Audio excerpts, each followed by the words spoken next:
Welcome, today in front of me REALME GT Neo 2 and I'll show you how to check battery temperature on this device. So first you should go to the Play Store and here on the search bar type the Ampere app. Now we have to get this application, so tap to install and wait a few seconds. Now just open the app, here click yes I agree, pick close, and on the left down corner tap to OK.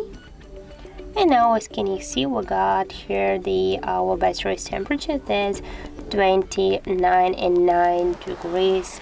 Also got here the level of our battery, the health and other information. So got here the Android version, the model of our device, and more info. So that's how it looks.